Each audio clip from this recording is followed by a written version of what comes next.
Welcome to Stories Untold. I'm your host for today, and my name is Nombuso Mahlangu. Today, we look into two interesting stories of women that have showed courage to help those that had lost hope.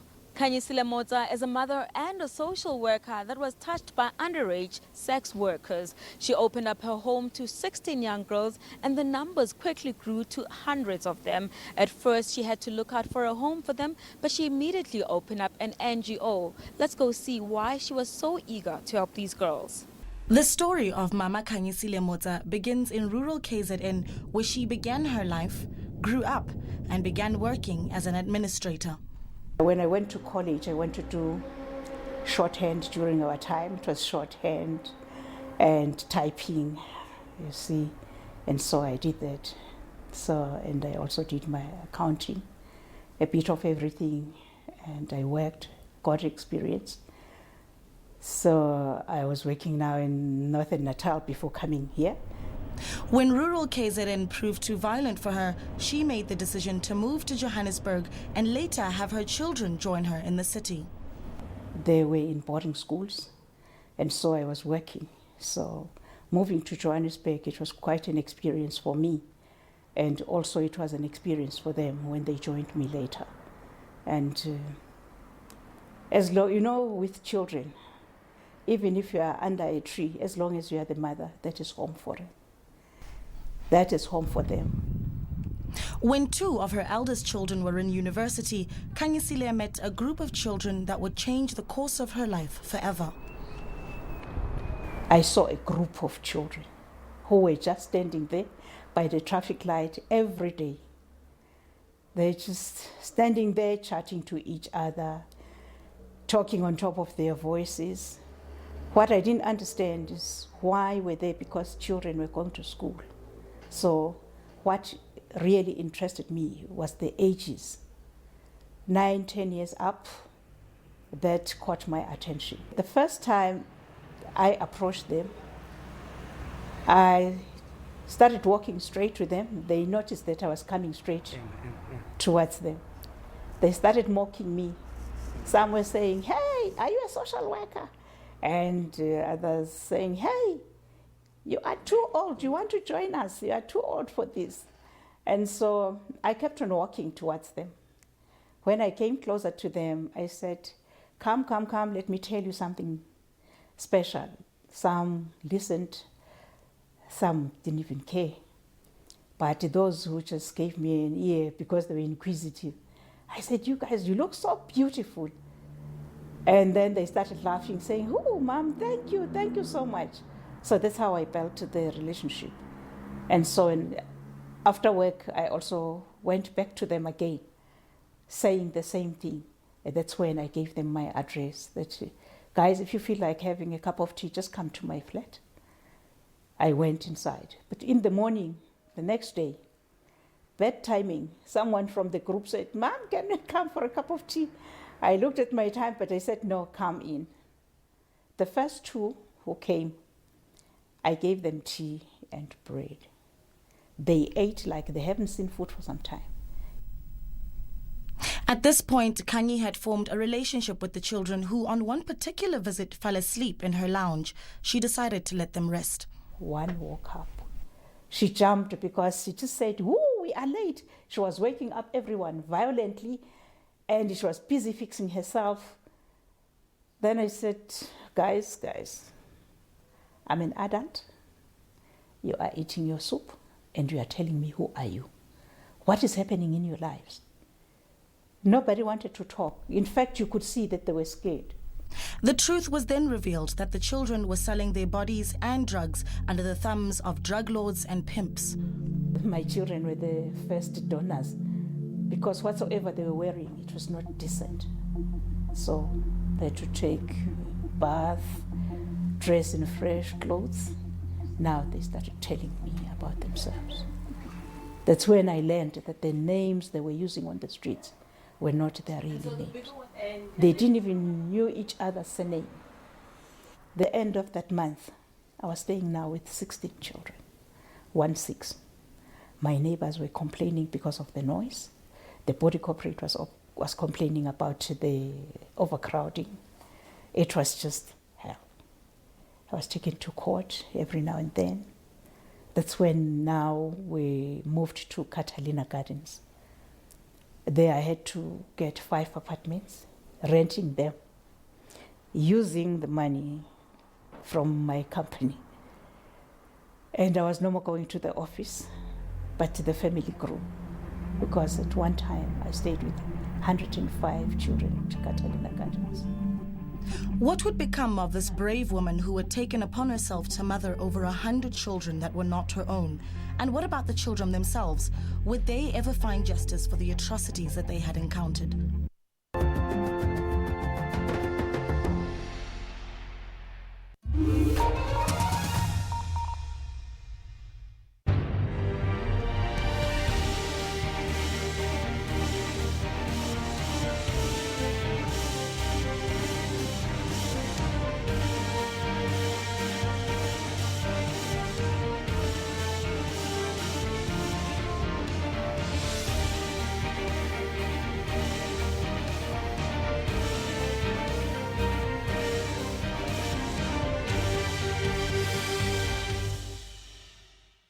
The women and the children of this great country are under siege. I can hear the cries of women in the streets. Women are dying with protection orders in their homes. Women face the onslaught of an oppressor with a different face. The scourge of violence against women is a dark stain in our nation. I stand here today and I think of Valencia Farmer. I think of Uyenene. I think of Jesse Hess. There must be harsher punishment for rape. We've been mourning, we've been sympathizing with the women that were raped in our country. Gender-based violence has reached extreme levels which can no longer be tolerated. Don't strike your sisters. They are the mothers of tomorrow. Our mothers have cried, our sisters have cried, our daughters have cried, and we are saying enough is enough.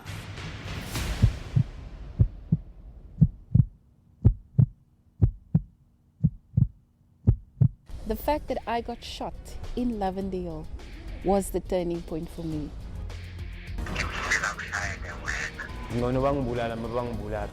Those people won't get the message that we really want to say enough is enough. When I took 30K, I wanted to invest it in Forex. If you're using foreign exchange just to try and make money, we're essentially gambling. If I had a recipe to constantly make money on every single trade, why would I want to sell that? This guy signed, he produced the fraudulent the pay slips. This is the ID copy he used. This is not me. This bogus doctor was busy performing an illegal abortion. From the outside, it all looks authentic, but when you look closely, it's a scam. You know, after all the media noise and everything, they know me. Special assignment, Sunday at 9:30 on SABC News. The people that are in the country, and even those that are in Mr. outside the Mendoza, and country. say those who are protesting were saying that they are engaging the government. Poverty. How do we resolve that? Data is one of our major challenges, even with the implementation and measurement of the Sustainable Development Goals. Is the continental body fulfilling its mandate in terms of peace and security? They have not been consistent. There has been no political will. A huge fault. A huge body with no teeth. No teeth to solve African problems.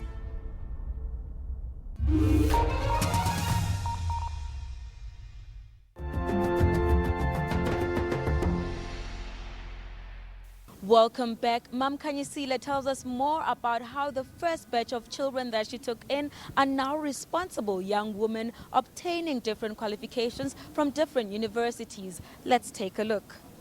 Kanyisile Motsa, founder and mother at the Home of Hope, talks about the home as a family that meets its members in a sad and shocking state of mind. It's either in a brothel, or it's neglected, or it's abandoned, and it's being commercial sexually exploited.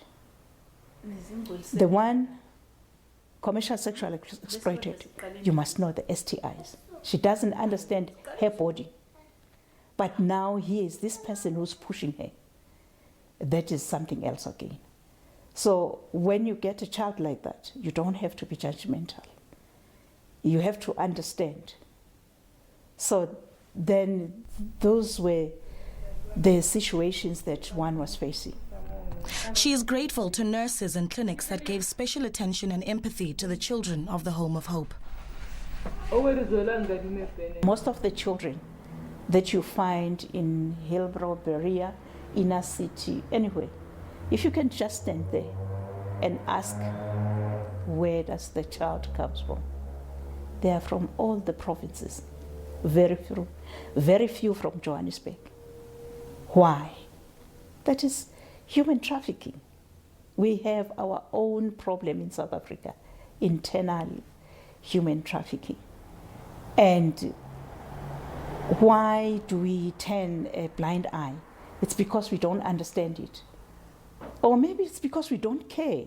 It's not me, it's not my child. Why should I have to worry myself? She cites poverty in rural areas as a factor for perpetrators to take advantage of when trafficking children for the use of selling their bodies, forcing them into labor and also using them to sell drugs. These are, according to the Human Trafficking Awareness Index, the driving factors for trafficking. With all this, Khanyi has a restored faith in the South African criminal justice system.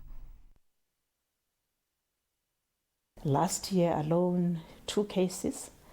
One case which was in Natal. Both of them were in Natal, but different towns. One, the perpetrator was given 28 years. I was so excited. In my 14 years operating, it was the first time that I really saw justice there. And number one, the officers, the police officers, they will call us on time, let us know about time when we need to go to court. You know, it was just the communication, working together. Okay, sometimes with us, we will not have fuel to drive there, but we will ensure that because we get to the information on time, we will try to ask someone to help us with transport or anything. We take the child, we go there, we come back. It was almost 2 years doing the up and downs, but it paid off. And the other one, the perpetrator was given 23 years. So many people, you find that they know the children. So they might not know that the children are with you. But now if you expose the child, so it's even worse for the child. So it's better for us to work and not show the identity of the children. The first group of girls that Khanyi met almost 14 years ago are now all grown up and studying at various universities. They are now the older sisters to the younger 67 children living with Khanyi at the home today. Sometimes the stage you find the child, you think, anyway, I've learned not to judge. I've learned not to look at the outside appearance. Because this child will change and be something very beautiful and very intelligent. I just thank God just for giving me that chance to respect the soul in the person. More important are the morals that she bestows upon these children. I'm using my indigenous knowledge, the way I was brought up as a girl, that you have to be yourself. If we teach them, the basics of life, the thank you and I'm sorry, how to handle yourself. So that helps us. That's why we don't fight. We talk. We don't shout at each other. We reason together. In South Africa, 30,000 children under the age of 14 are trafficked and prostituted annually. This according to the International Organization for Migration report of 2013. Khanyi has done her share, but is it enough?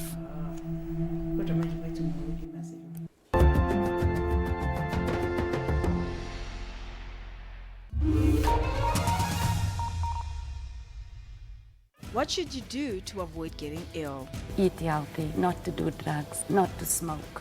To learn more about some of the most common illnesses and how to avoid them, join Dr. Silomo Daung each week and get all your health questions answered by experts. What are those signs that people should look out for and say, this is time for me to go and seek help? It is very important to identify and address those problems as early as possible. You are a fighter, you are a warrior, and you will get better. Right here on Health Talk. The fact that I got shot in Lavendale was the turning point for me.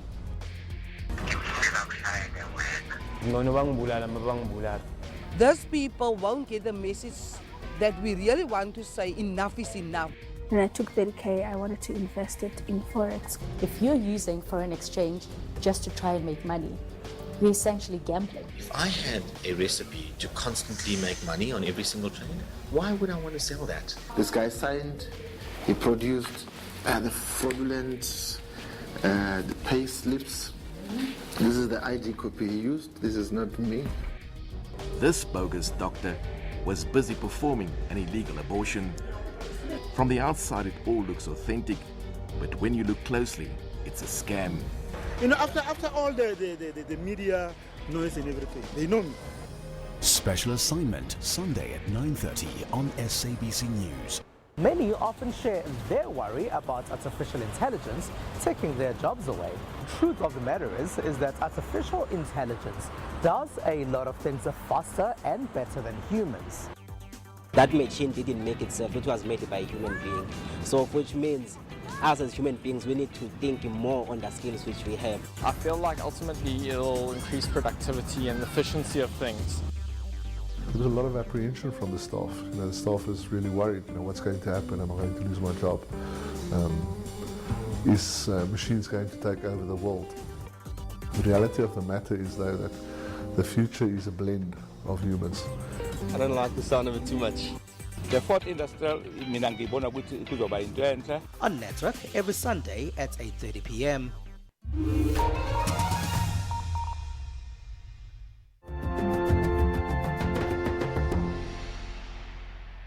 Welcome back. This is the last leg of our show, but before we leave, let's meet Judy Moholu, who runs a movement called Broken But Not Defeated. She helps women that have lost hope due to the loss of their infants. Let's take a look. Some social gatherings are made of a selected few who share similar struggles that society often neglects. This group of women shares similar pain, and out of that pain came a strong bond of sisterhood. Led by Judy Moholu, the Broken But Not Defeated movement addresses the often overlooked pain of infant mortality that most young mothers find themselves faced with. I had my firstborn when I was 18 in matric, just after matric. And I was with the father for some period of time, and then later on broke up.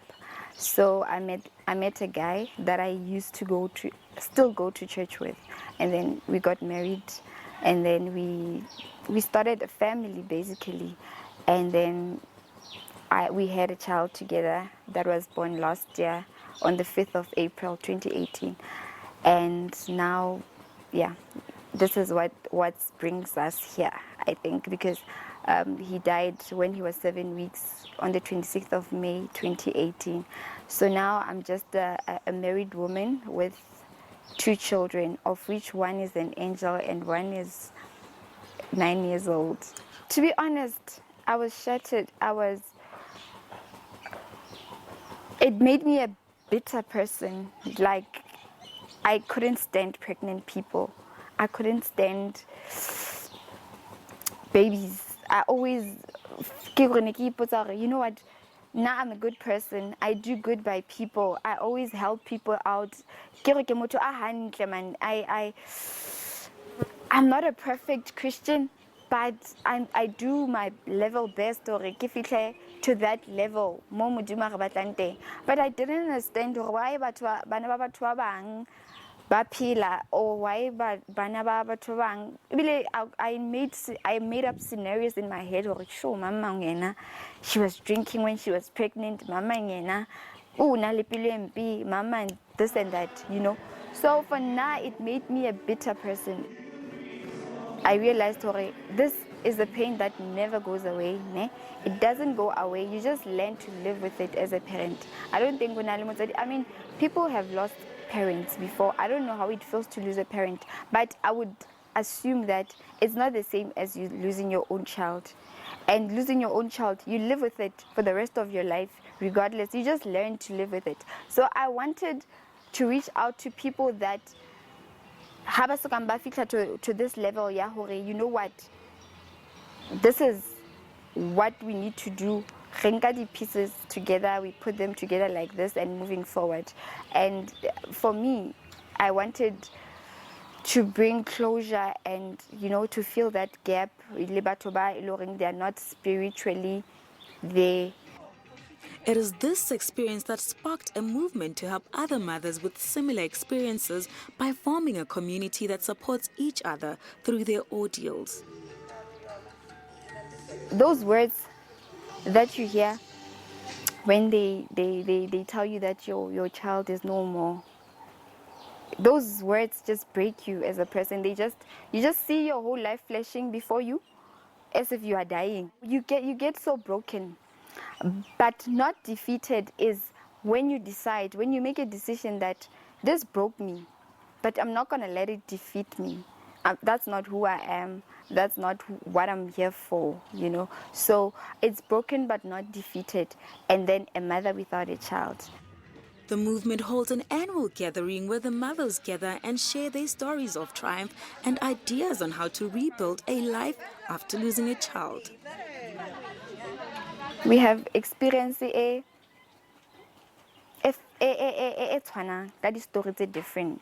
Our stories are but the experience is the same. So it was good. And then we had a social worker, a professional social worker, who explained to them how a woman's body works. Sometimes you would think you are healthy, but sometimes you are not as healthy as you think you are when you get pregnant, when you fall pregnant. That's why it's very important to do thorough checkups as a woman. Judy's movement has been able to give other women a platform to vocalize their pain and shed the burden of grief. I have lost a child. I actually lost her 2 years ago. She was born on the 10th of February and then she passed on when she was 7 days old. So yeah, it's been 2 years. People think you eventually get over it or it gets better with time. Some days are better than others, but it's still hard. It still hurts. There are days where I feel like I don't want to get out of bed, and there are days where I have to get up and get out of bed. And where I work, I actually work with like a lot of people. People come there with their kids and stuff. So sometimes it's very difficult to like help someone who's got a child with them. Because of the support that I have from all these ladies, it gets easier because then I have people who understand the things that I'm going through on a daily basis. Judy's mentor and pastor had this to say about her. They say experience is the best teacher. So she had this experience, she went through this experience, so she learned out of all that. And that knowledge, how does she use it? She chose to use it wisely in the sense that she helps other people. And this proves that one willing heart can change the world. And that's it for today. It's a goodbye for now.